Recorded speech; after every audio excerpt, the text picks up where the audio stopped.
Oi, gente, tudo bem? I'm Nino, I'm 29 years old. I love learning languages. I love learning Portuguese specifically. That's why I shared my progress so far on this new YouTube channel. I hope you want to check it out. I did a little time lapse now in my 9th month of studying, and I think I picked it up rather quickly. But that's relatively to my other languages. Everyone learns on a different pace, but as I think I keep improving my language skills and how I acquire them, I keep gaining experience that I love to share. So let's get right into it.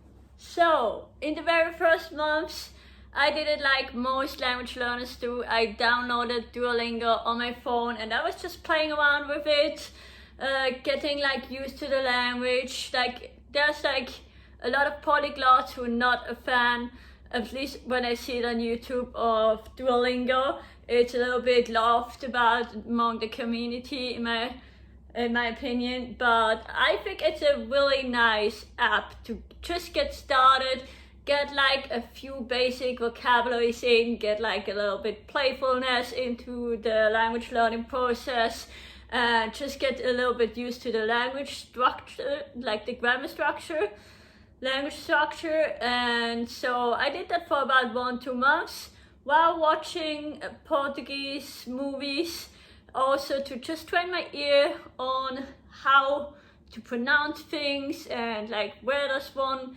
word start, where does it end, and just how the language works a little bit, because I think it's just a process that needs some training and some time, and you cannot just study it in the books.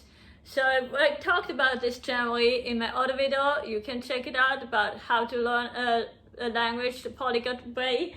So basically after the little first 1-2 months that I didn't get real seriously into it because it was just a hobby, just something fun to do, I started to switch the subtitles from English to Portuguese. I started to check some frequency word lists and just copy them down and basically do it like this. So I got this book called 2000 Most Frequent Words in Portuguese with some example phrases, and it's amazing. I just highlighted the words that I really don't know yet and started to copy it. Usually I will listen to some Portuguese songs in the background just to have it unconsciously in my mind too. And I will just highlight in my notes too those words, and sometimes even in the phrases, the words that I didn't know yet.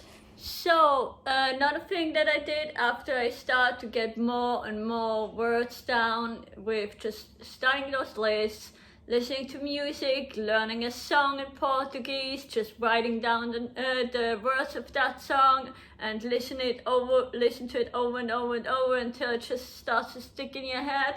I started to get a language tutor on italki, and I had a really intensive challenge. We had some holidays where I put in 20 hours of Portuguese practice with a real tutor on italki. I can recommend one. It's not the same one as I first had, but my current one, I'm gonna link it down in this description. You're gonna see a little bit how I talk with him later in this video. So he's amazing. We became great friends.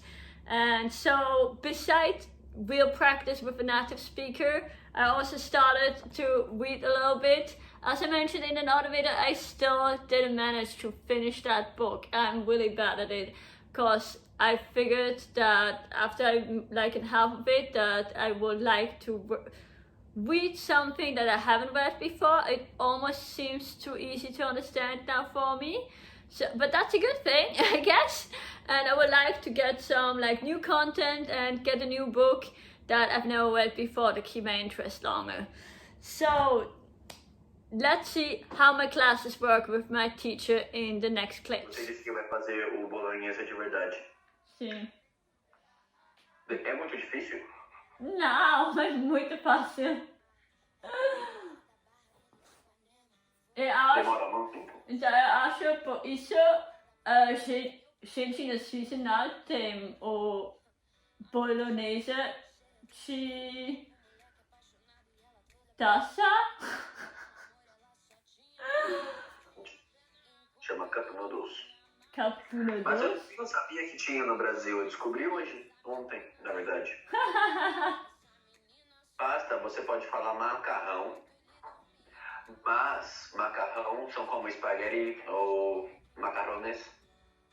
São os italianos, esses são os macarrões. Macarrones. Os que são asiáticos, como cup noodles ou lamen, a gente chama de miojo. Miojo.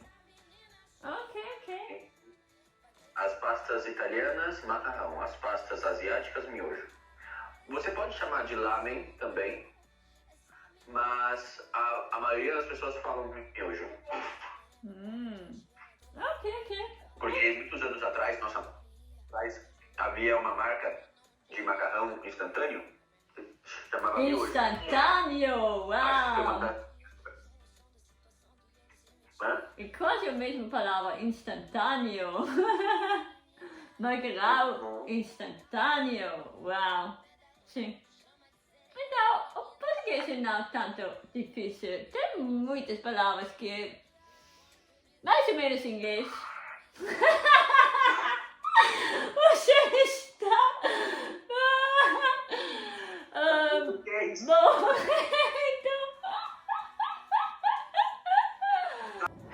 Meu frigideiro tem um espelho, é? Não frigideira, geladeira. Geladeira. Oh, geladeira. Ok, meu geladeira. De panela. Então, isso é uma oliva? Não, isso é uma azeitona. Azeitona. Por que uma azeitona? Porque é o nome, azeitona. Azeitona. Ok. Como se chama se eu limpar uma frigideira? Aham. Como se chama isso? Limpar. Hã? Limpar, ué. Só limpar? Ah. Não, pode ser lá. Também. Like wash, lavar. Lavar. Ok, lavar. Uma frigideira. Se chama essa coisa marrom verde que você está usando Hã? em português? Essa coisa amarela e verde que você está usando para lavar a frigideira, como se chama Eu não em sei. português? Eu não sei. Te ensinar. Se chama esponja ou bucha. Esponja. Oh, agora eu me odeio para não saber. Isso é uma esponja. Naturalmente é uma esponja. Faz Natural. sentido. Garfo. O que é garfo? Isso? Não? Aham. É isso? Como se chama isso? Eu não sei. Você já falou, eu escutei você falando. Não. Se o grande de metal é panela, Sim. se o pequeno de metal é frigideira, Frigideira. e esse, como se chama? Você falou. Eu não falei isso. Falou, você disse prato. Oh. Eu esqueci de novo. Isso é um tábua? Tábua.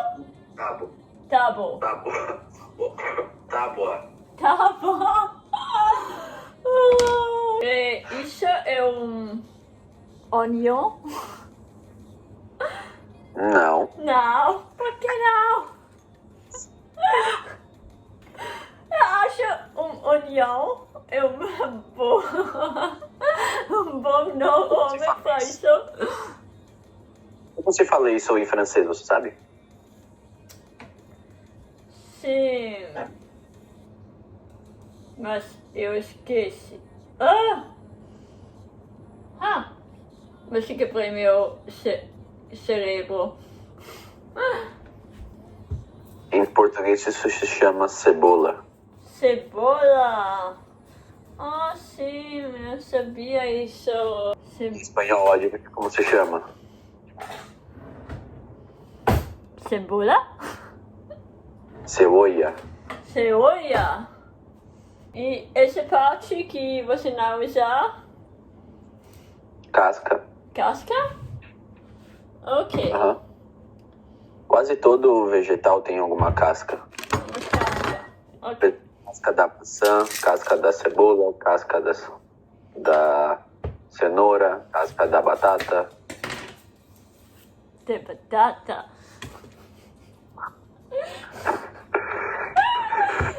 Não, eu pergunto em mandarim como você fala cebola. Oh, in Mandarin,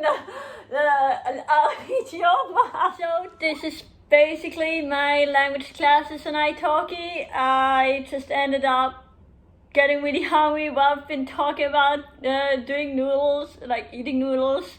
And so went ahead and started cooking, and as I would be going, I could ask him questions of how do I say this or that. There was a lot of new vocabulary for me because we never did something like actually him cooking with me. I already was eating in class, and he would be able to tell me what I'm eating, or he will be eating something, because we already just are really comfortable with each other, and like this, it makes the class more natural, more fun, more like you just hang out with a friend, and like you will learn the language too if your friend was here and you can talk to them in that language.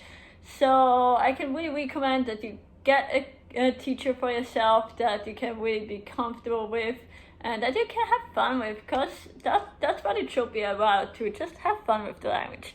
So I hope that you enjoy it. I hope you like my approach, and I see you next time. Don't forget to ring the bell button and subscribe and like that video if you really did enjoy it. Até mais!